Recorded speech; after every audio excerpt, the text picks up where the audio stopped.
कोई भी भाषा शुरू करनी है तो जब वो स्कूल में जाएगा तो उसको 3 स्टेप्स में भाषा सीखनी। देखो हिंदी में बात करें तो स्टार्टिंग में बंदा बोल रहा है आपसे मिलके अच्छा लगा, और हिंदी में अगर जातिवार बंदा बोलेगा तो ये नहीं बोलेगा आपके आपसे मिलके अच्छा लगा, वो बोलेगा ये मुलाकात बड़ी ही अच्छी रही, तो वो जातिवार बोलेगा नाइस मीटिंग यू। तो ये फर्क रहेगा। लैंग्वेज जो है एक बातचीत करने का जरिया है, और हम इसमें अपनी आइडियाज को, थॉट्स को, फीलिंग को आपस में शेयर कर सकते हैं एक दूसरे के साथ भाषा के द्वारा।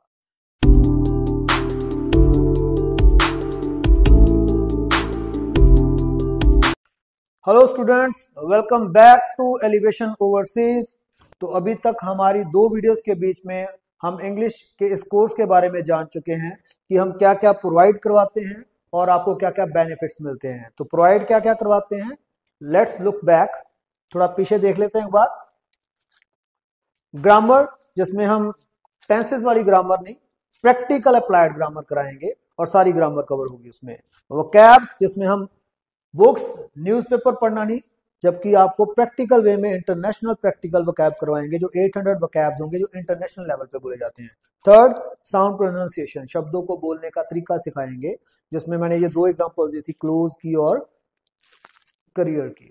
और इसके बीच में हमने 2 चीजें और देखी इस कंटेंट, इस कोर्स के बीच में, कि इंटरव्यू प्रिपरेशन भी करवाएंगे, किसी भी लेवल की हो, चाहे वो कॉर्पोरेट सेक्टर में है चाहे गवर्नमेंट सेक्टर में है, हर तरह की इंटरव्यू तैयार करवाई जाएगी। और इंटरव्यू के बीच में एक राउंड आएगा आपका जीडीज, ग्रुप डिस्कशन, उसकी तैयारी भी बच्चे को करवाई जाती है। इसका मेन मोटिव होता है बच्चे के पास फूड फॉर थॉट्स को इकट्ठा करना, जबकि कल को जीडीज में जब बच्चा बैठेगा तो उसके पास आइडियाज होने चाहिए, तो वो आइडियाज जीडीज से मिलते हैं। तो ये सारे के सारे कंटेंट हम आपको यहाँ पे इस कोर्स के बीच में प्रोवाइड करवाने वाले हैं।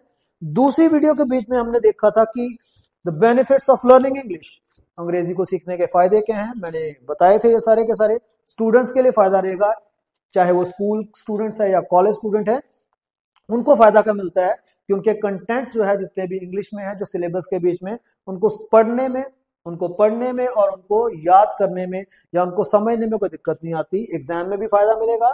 स्टडी के बाद अगर बच्चा जॉब के लिए जा रहा है या बिजनेस के लिए जा रहा है, दोनों ही कंडीशन के बीच में आपको इंग्लिश फायदा देगी। जॉब में इंटरव्यूज या जीडी को क्लियर करने के लिए, बिजनेस को एक्सपेंड करने के लिए फॉरेनर्स आपके साथ कई बार बिजनेस क्लब करते हैं या बिजनेस की टर्म्स के बीच में आपसे बातचीत करना चाहते हैं, तो उसमें भी इंग्लिश आपको फायदा देगी।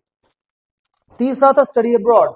तो मेनली 2 टेस्ट, बच्चे ज्यादा इन 2 टेस्ट में जा रहे हैं, IELTS या फिर PTE, दोनों टेस्ट को क्रैक करने में इंग्लिश आपको फायदा देगी।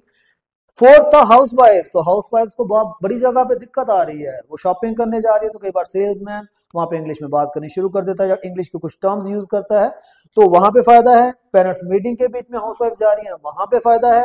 हाउस वाइफ को अगर कल को किसी भी जगह पे जाके किसी पब्लिक ऑफिस या किसी प्राइवेट ऑफिस में कोई फॉर्म फिल करना पड़ता है, वहां पे भी दिक्कत आती है, तो वहां पे भी उनको फायदा मिलेगा। और 5th नंबर पे हमने बात की फॉरेनर्स के साथ बात करने में, क्योंकि आज के टाइम के बीच में जब भी आप किसी दूसरी कंट्री के किसी बंदे से मिल रहे हैं तो वो भी प्रेफर करेगा इंग्लिश लैंग्वेज को और आप भी, क्योंकि इंग्लिश एक इंटरनेशनल लैंग्वेज है। तो these are the benefits what we get from our course. हमारे कोर्स में से हम ये फायदे ले सकते हैं। और अगर मैं बात करूं आज, तो आज हम हमारी नेक्स्ट वीडियो शुरू करने जा रहे हैं, जिसके बीच में मैं आपको ये बताना चाहूंगा कि हमारा ये कोर्स जो है ये 90 डेज चैलेंज है। तो 90 डेज के बीच में मेरा आपके साथ ये वायदा है, एक चैलेंज है कि अगर आप ये 90 डेज की क्लास हमारे से लेते हैं तो आपको इंग्लिश में किसी भी तरह की कोई दिक्कत नहीं आएगी और आप एक फ्लुएंट इंग्लिश बोलनी शुरू कर देंगे। तो आज हमारा डे 1 है। तो डे 1 के बीच में हम सीखेंगे दूसरों को ग्रीट कैसे करना है, दुआ सलाम कैसे करना है। तो हिंदी में बात करें तो नमस्ते भूल जाता है, पंजाबी में बात करें तो सत श्री अकाल भूल जाता है, ठीक है। लेकिन इंग्लिश में जब विश की जाती है तो वो टाइम के हिसाब से चलती है। अगर आपको मैं बात करूं, सुबह मिल रहा हूं तो मैं आपको बोलूंगा गुड मॉर्निंग, दोपहर को मिलूंगा तो मैं आपको बोलूंगा गुड आफ्टरनून। अगर मैं आपको शाम को मिल रहा हूं then I will say good evening. Suppose कीजिए मैं आपको रात को किसी समय किसी भी जगह पे मिलूं, तो रात के समय भी मिलती बार तो मैं बोलूंगा गुड इवनिंग। लेकिन जब मुलाकात खत्म हो जाएगी रात को, आप अपने घर में अपने घर, तब जाती बार हम बोलेंगे गुड नाइट। तो गुड नाइट सिर्फ तब बोला जाता है जब आप सोने के लिए जा रहे हैं, ठीक है। तो शाम को या रात को मिलती बार कभी भी आप गुड नाइट नहीं बोलते। मुलाकात की स्टार्टिंग पे गुड इवनिंग, मुलाकात खत्म तो आप बोलेंगे गुड नाइट। क्या बोलेंगे? Good night. तो चलिए हम बात करते हैं ग्रीट को थोड़ा प्रॉपर वे में सीखते हैं कि करना कैसे है। तो ग्रीटिंग करनी कैसे है। मान के चलिए सुबह मिला मैं आपसे, मैंने आपको बोला गुड मॉर्निंग, और आपका जवाब आगे से क्या आया? Very good morning. तो मैं आपको बोल रहा हूं गुड मॉर्निंग, तो आप भी आगे से जवाब देते हैं और आप बोलते हैं वेरी गुड मॉर्निंग। अभी मुलाकात जस्ट स्टार्ट हुई है और मैं यहां पे आपको बोलता हूं नाइस टू मीट यू, आपसे मिलकर अच्छा लगा। आप भी इसका जवाब देना चाहते हैं, तो एक जवाब क्या है? आप बोलेंगे nice to meet you too, मुझे भी मतलब मिलकर अच्छा लगा आपसे। लेकिन अगर आप ये नहीं बोलना चाहते इतना लंबा चौड़ा सेंटेंस, तो सिंपली आप बोल सकते हैं सेम हियर। तो मैंने आपको बोला आपसे मिलकर अच्छा लगा, आपने कहा मुझे भी अच्छा लगा, तो नाइस टू मीट यू मैं बोल रहा हूं, तो आप सिंपली बोल सकते हो सेम हियर। क्या बोल सकते हैं? Same here. अब मैं आपसे आपका हालचाल पूछना चाहता हूं, तो मैं बोलूंगा हाउ आर यू। वैसे तो हाउ आर यू डूइंग भी बोलता है, तो हम बाद में देखेंगे। अभी के लिए हाउ आर यू, तो आप यहां पे मेरे को जवाब देते हो आई एम गुड थैंक यू। आप कह रहे हो कि मैं ठीक हूं, शुक्रिया। शुक्रिया अदा किया जा रहा है कि आपने मेरे से मेरा हाल चाल पूछा है, इसलिए शुक्रिया अदा करता हूं। क्योंकि आज के फास्ट पेस्ड वर्ल्ड के बीच में चलते चलते निकल जाता है बंदा और खड़े होकर हाल चाल भी नहीं पूछता, तो इसलिए मैं बोल रहा हूं आई एम गुड थैंक यू। अब ये जवाब जब मिल रहा है एक बंदे की ओर से, तो वो भी आगे से क्रॉस क्वेश्चन करेगा। तो वो या तो बोलेगा व्हाट अबाउट यू, या वो बोलेगा हाउ अबाउट यू। तो दोनों ही ठीक है, हाउ अबाउट यू भी बोल सकता है और व्हाट अबाउट यू भी बोल सकता है। तो मैं इसका जवाब देना चाहता हूं यहां पे, तो मैं बोलूंगा एक जवाब शॉर्ट में सेम हियर। आपने कहा था मैं ठीक हूं, मैं कह रहा हूं सेम हियर, मैं भी ठीक हूं। नहीं, मैं पूरा प्रॉपर बोलना चाहता हूं थैंक यू। तो ये बंदे की फीलिंग पे डिपेंड करता है वो क्या बोलना चाहता है। कंप्लीटली बोलना है I am good too thank you, आप शॉर्ट में बोलना चाहते हो तो आप बोलेंगे सेम हियर। तो ये विश करने का एक तरीका है जिसमें आपने सुबह बात की, बंदा मिला आपसे, उसने बोला गुड मॉर्निंग, आपने जवाब दिया वेरी गुड मॉर्निंग। उसने बोला नाइस टू मीट यू, आपसे मिलकर अच्छा लगा, तो या तो आपने बोल दिया nice to meet you too, मुझे भी अच्छा लगा, या फिर आप बोलोगे सेम हियर। हालचाल पूछ रहा है बंदा आपसे हाउ आर यू, और आप जवाब दे रहे हो आई एम गुड थैंक यू, मैं ठीक हूं शुक्रिया। आप भी पूछ रहे हो, आप बोल रहे हो व्हाट अबाउट यू, तो वहां पे मैं आपको जवाब दे रहा हूं सेम हियर, या बोलूंगा I am good too thank you. तो ये थी एक नॉर्मल, जब हम एक बंदे से मिलते हैं तो विश कैसे करते हैं। और उसके बाद जब मुलाकात खत्म हो रही है, तो वहां पे भी आप जाती बार कुछ ना कुछ तो बोलेंगे। तो वो बंदा आपको जाती बार बोल रहा है nice meeting you, nice meeting you. ये एन है, मेरी लिखावट थोड़ी सी ऐसी है, डॉक्टर जैसी है। तो नाइस मीटिंग यू। तो अभी इसमें थोड़ा सा फर्क क्लियर कर लेते हैं। यहां पे बोला गया है नाइस टू मीट यू, और यहां पे एंड पे बोला गया है नाइस मीटिंग यू। तो क्या फर्क है? देखो, हिंदी में बात करें तो स्टार्टिंग में बंदा बोल रहा है आपसे मिलकर अच्छा लगा, और हिंदी में अगर जाति बार बंदा बोलेगा तो ये नहीं बोलेगा आपके आपसे मिलकर अच्छा लगा, वो बोलेगा ये मुलाकात बड़ी ही अच्छी रही, तो वो जाति बार बोलेगा नाइस मीटिंग यू। तो ये फर्क रहेगा। गलती से भी स्टार्टिंग पे किसी को नाइस मीटिंग यू मत बोल दीजिए। वहां पे तो आप स्टार्टिंग पे मुलाकात खत्म करो, तो स्टार्टिंग पे बोलेगा नाइस टू मीट यू, मिलकर अच्छा लगा, और एंड पे बोलेगा मुलाकात खत्म होने पे नाइस मीटिंग यू। वैसे ये अगर कंप्लीट सेंटेंस आप जानना चाहो तो यह it was nice meeting you, तो ये मुलाकात आपके साथ बड़ी अच्छी रही। तो मैंने बोला यहाँ पे नाइस मीटिंग यू, तो आप भी जवाब दोगे, और आपने यहाँ पे जवाब दिया मुझे सेम हियर, मुझे भी ये मुलाकात बड़ी अच्छी लगी। तो ये था एक अंदाज इंग्लिश में बातचीत करती बार जब आप किसी से मिलते हैं, विश कैसे करते हैं, हाल चाल कैसे पूछते हैं। तो चलिए इसके बाद हम देखते हैं अगली चीज। तो आज हम बात करेंगे यहाँ पे, देखिए ये लैंग्वेज सीखना यही चाहते हैं हम लोग, लेकिन इसमें एक चीज है कि बहुत सारे बच्चों को पता ही नहीं है, बहुत सारे स्टूडेंट्स को पता नहीं कि लैंग्वेज है क्या। तो मैं अपनी क्लास में नॉर्मली बच्चों से पूछता हूं कि व्हाट इज लैंग्वेज, तो उनका एक सिंपल सा जवाब आता है, सर लैंग्वेज जो है वो क्या है, भाषा। तो ये तो आप ट्रांसलेट कर रहे हो और मुझे ट्रांसलेशन चाहिए नहीं, मैं तो इसका आंसर पूछ रहा हूं कि इसका मीनिंग क्या है लैंग्वेज का। मैं इसका जवाब में इसका ट्रांसलेशन नहीं चाहता, मुझे इसकी डेप्थ में जो है इसकी डेफिनेशन चाहिए।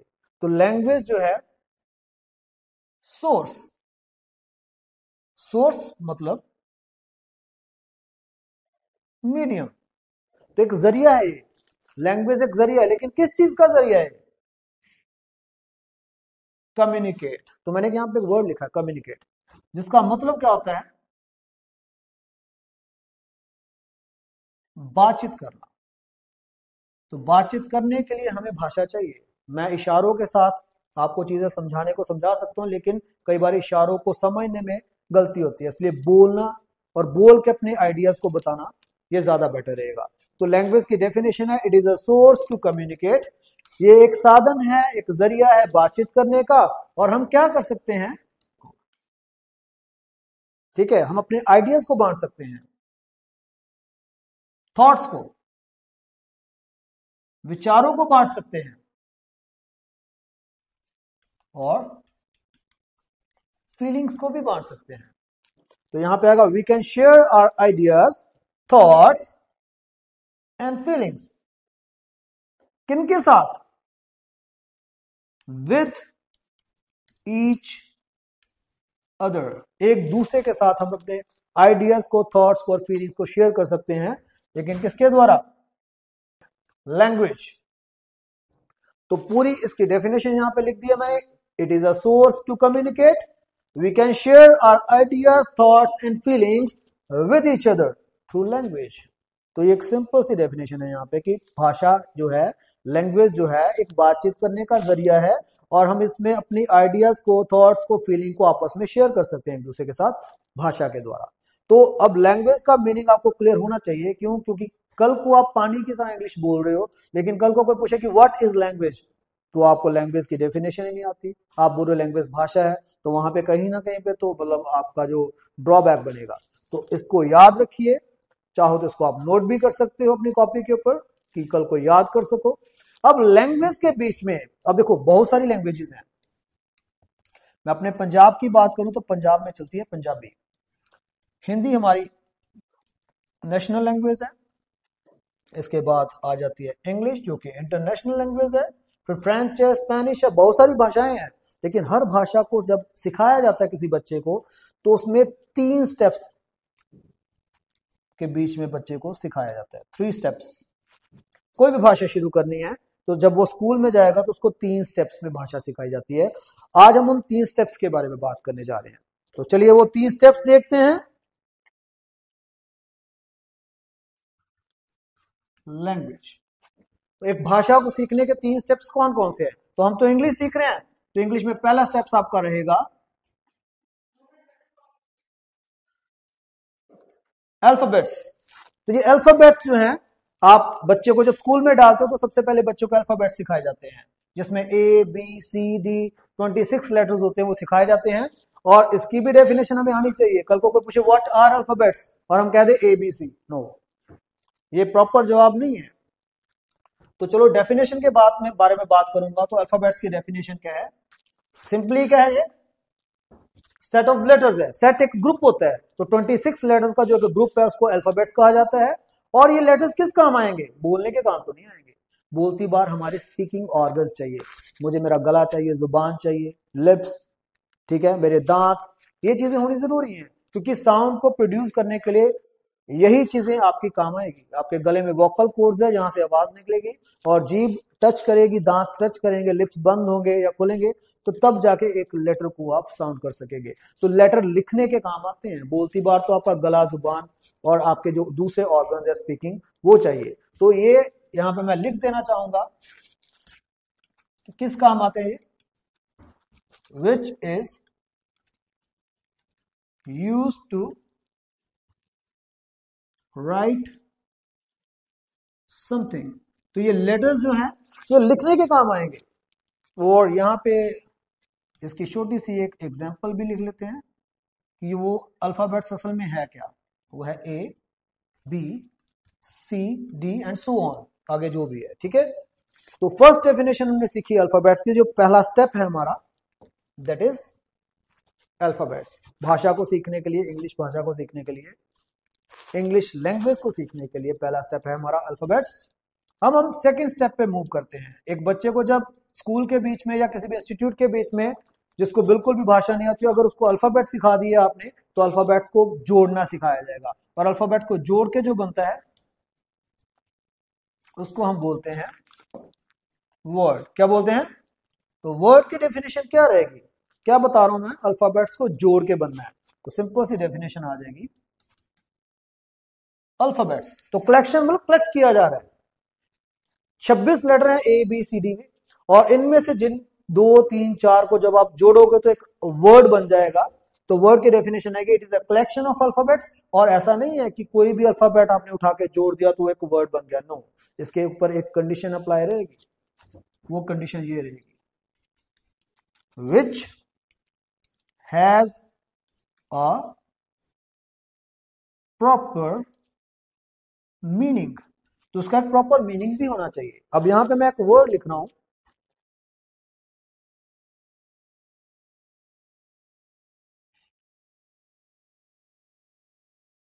तो ये मैंने अल्फाबेट जोड़ दिए, तो इसका तो कोई मीनिंग ही नहीं है। लेकिन यहीं पे इसके साथ मैं एक और वर्ड लिख रहा हूं, पेन, तो इसका कोई मतलब है? जो लिखने वाली कलम है उसको पेन कहते हैं। ऐसे ही अगर मैं यहां पे पेन के अलावा यहां पे लिखूं WATER, तो वाटर, तो वाटर का कोई मतलब है? तो इसका तो कोई मतलब नहीं है, इसका कोई मतलब नहीं है। तो इनको मैं वर्ड्स बोलूंगा क्योंकि पर्टिकुलर एक मीनिंग निकल के आ रहा है। तो यहाँ पे आपको वर्ड के ऊपर जो कंडीशन अप्लाई है वो समझ में आ गई होगी कि वर्ड किसको कहेंगे, जिसका एक प्रॉपर मीनिंग होगा। तो इन शॉर्ट लिखने जा रहा हूं, फॉर एग्जाम्पल को इस तरीके से भी लिख लेते हैं। कौन कौन से वर्ड रहेंगे? Pen, copy and so on, आगे और भी होंगे। चलिए हम तीसरे स्टेप पे चलेंगे। तो थर्ड स्टेप, बच्चे ने अल्फाबेट सीख लिए, वर्ड सीख लिए। वर्ड्स को जोड़ के जो चीज आ रही है उसको हम बोलते हैं सेंटेंस। तो मतलब जब 2 4 वर्ड्स को जोड़ के एक लंबी सी लाइन बन जाएगी, उस लाइन को हम सेंटेंस कहेंगे। तो इसकी डेफिनेशन क्या रहेगी? It is a sequence of words. तो ये क्या है? वर्ड्स की सीक्वेंस है। अल्फाबेट्स क्या थे? सेट ऑफ लेटर्स, ठीक है, एक ग्रुप है लेटर्स का। वर्ड क्या था? Collection of alphabets. और यहाँ पे सेंटेंस क्या है? Sequence of word. मतलब ऊपर से नीचे को आओ तो आराम से समझ में आ जाएगी। अल्फाबेट एक ग्रुप है, अल्फाबेट एक ग्रुप है लेटर्स का, लेटर्स को जोड़ा जा रहा है, अल्फाबेट्स को जोड़ा जा रहा है, तो वर्ड बन रहा है, कलेक्शन ऑफ अल्फाबेट्स। और उन वर्ड्स को जोड़ा जा रहा है तो सेंटेंस निकल के आएगा। It is a sequence of words. और ये किस काम आएगा सेंटेंस? तो which is use to convey a message और एन इंफॉर्मेशन। तो कोई इंफॉर्मेशन या कोई मैसेज मैं किसी को पहुंचाना चाहता हूं तो मुझे सेंटेंस बोलना पड़ेगा, ठीक है। तो ये 3 चीजें एक लैंग्वेज के बीच में एक बच्चे को सिखाई जाती है। फर्स्टली अल्फाबेट सिखाए जाएंगे, फिर वर्ड, आफ्टर दैट आ जाएगा सेंटेंस। तो सेंटेंस सीखना पड़ेगा। और इस सेंटेंस की एक डेफिनेशन, इस सेंटेंस की हम एक एग्जांपल लिख लेते हैं। मैंने एक सेंटेंस में मैसेज पहुंचाना चाहा,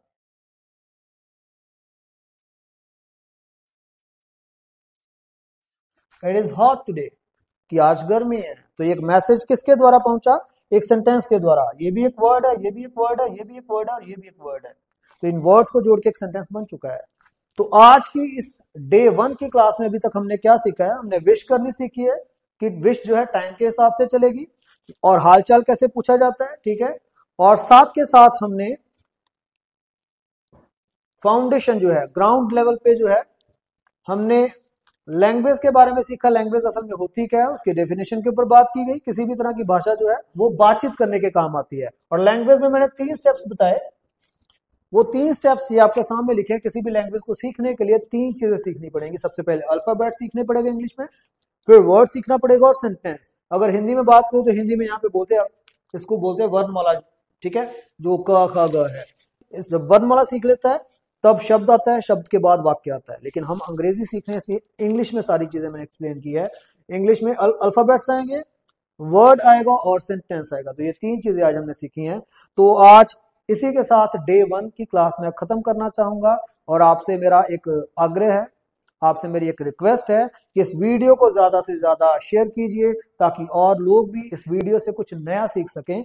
और मिलते हैं हम डे 2 की क्लास में नेक्स्ट वीडियो में। तब तक के लिए नाइस मीटिंग यू।